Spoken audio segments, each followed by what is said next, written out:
En France, alors que l'on déguste nos whiskies, que l'on se parfume avec le dernier Chanel et que l'on mange aisément des glaces à la fraise ou à la vanille, un animal disparaît peu à peu de nos rivières.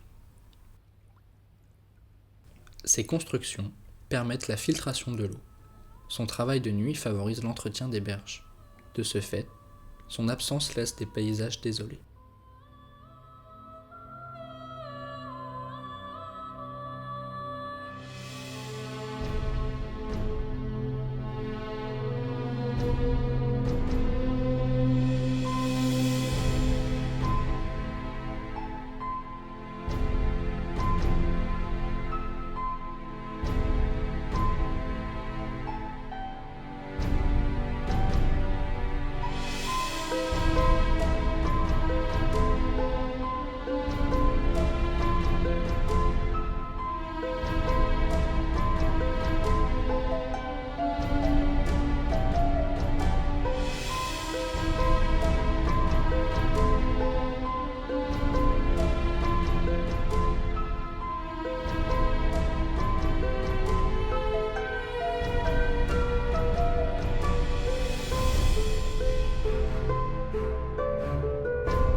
Nous voici sur la Loire, près de Beaugency, là où il est actuellement présent.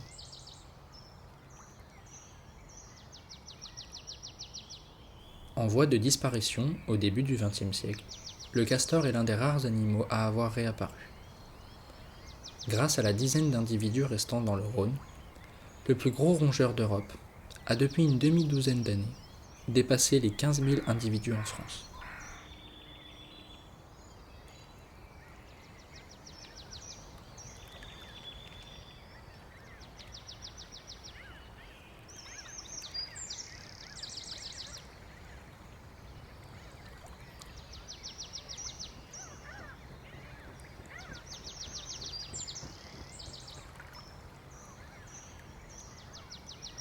Jusqu'en 1968, il était chassé pour sa chair, sa fourrure et son castoreum, utilisés comme exhausteur de goût. L'homme en a employé dans les opérations de distillerie, pour fabriquer parfums et whisky, ainsi que pour la production d'arômes artificiels, notamment la fraise et la vanille. Dans la mythologie, le castoreum servait à guérir les morsures d'un monstrueux serpent, appelé basilic.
Notre père castor pèse une vingtaine de kilos en moyenne pour 85 cm de longueur.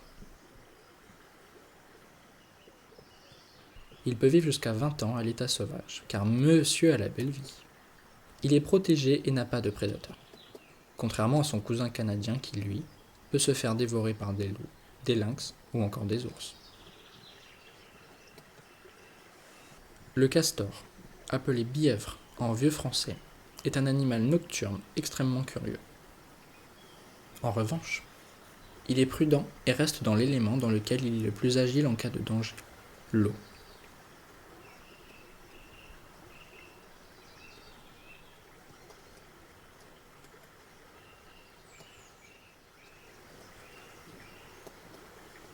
Ce mammifère est parfaitement adapté à son environnement.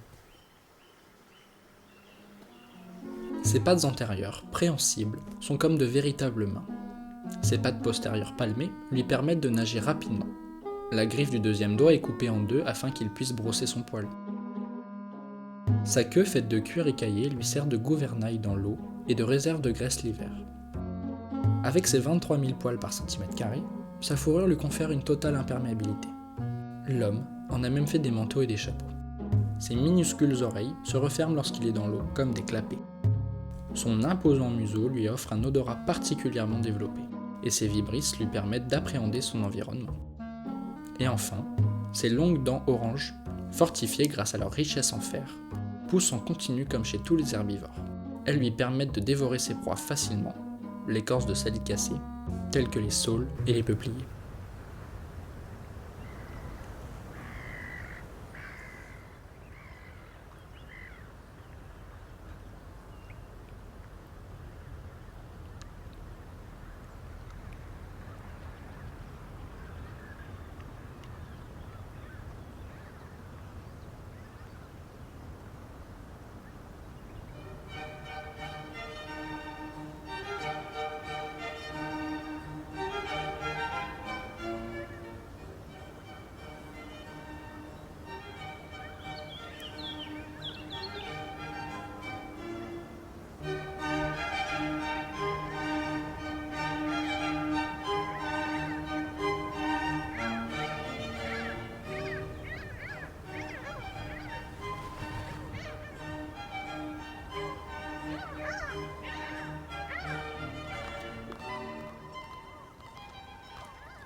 C'est le printemps.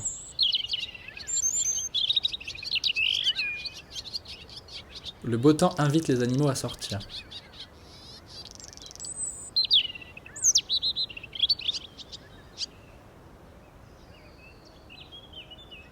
Certains commencent à confectionner leur nid. Pendant ce temps, le plus gros rongeur d'Europe dort tranquillement dans son terrier hutte.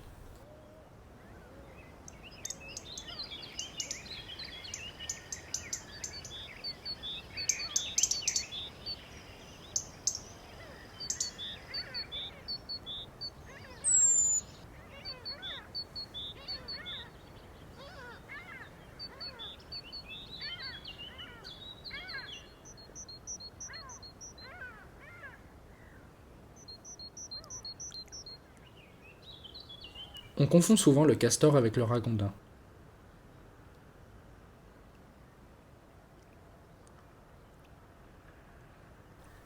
Le ragondin est considéré comme nuisible car il a tendance à détruire les berges et les cultures.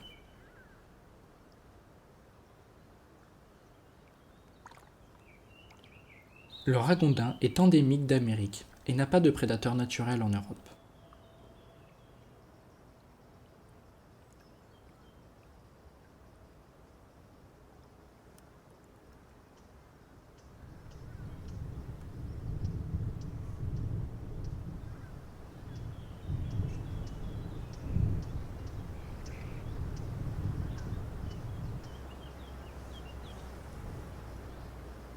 En toute saison, le castor se nourrit de jeunes pousses, d'écorces et de plantes aquatiques.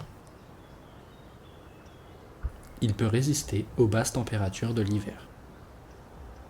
En effet, son anatomie interne est particulièrement adaptée à son mode de vie. Passons-le au scanner pour mieux le comprendre. Son cerveau possède beaucoup de replis. Il est capable de résoudre rapidement les problèmes qu'il peut rencontrer. Son rythme cardiaque au repos est de 110 battements minutes. Il peut descendre à moins de 20 battements minutes lorsqu'il est en apnée. Ses poumons lui permettent de tenir 15 minutes sous l'eau et ainsi échapper à d'éventuels prédateurs. Son système digestif est spécialisé. Les plantes ligneuses et la cellulose sont dégradées par les bactéries contenues dans son sécom. Ces deux glandes sont des glandes à castoreum. Cette sécrétion huileuse permet au castor de marquer son territoire et d'imperméabiliser son poil. Nous avons déjà évoqué ce à quoi servait le castoreum, mais sachez qu'il était également utilisé en médecine comme antidouleur, contre la fièvre, contre l'épilepsie ou encore contre les maladies de l'utérus.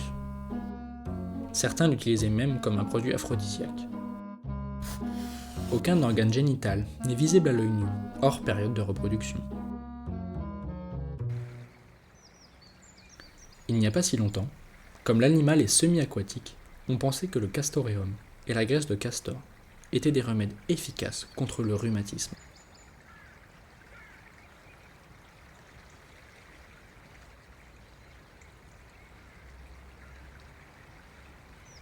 Le castor est connu comme étant un grand ingénieur et un architecte de la nature. Il travaille toute la nuit pour nourrir ses petits et conserver le terrier-hutte qu'il a construit.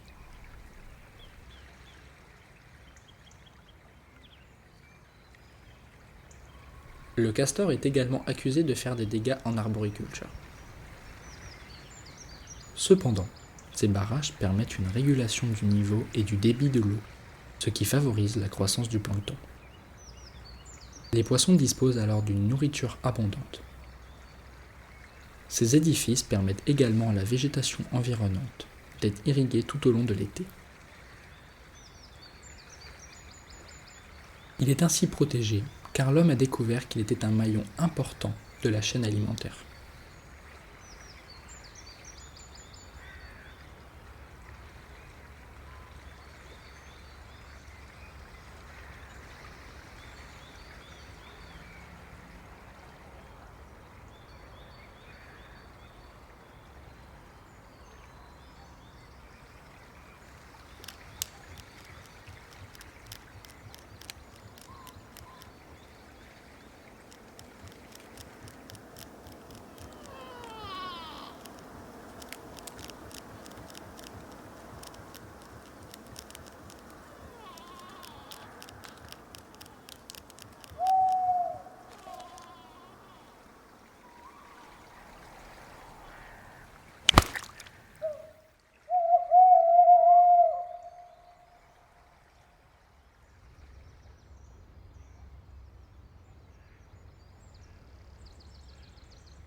Les castors se reproduisent dans l'eau, entre janvier et mars, au beau milieu de la nuit.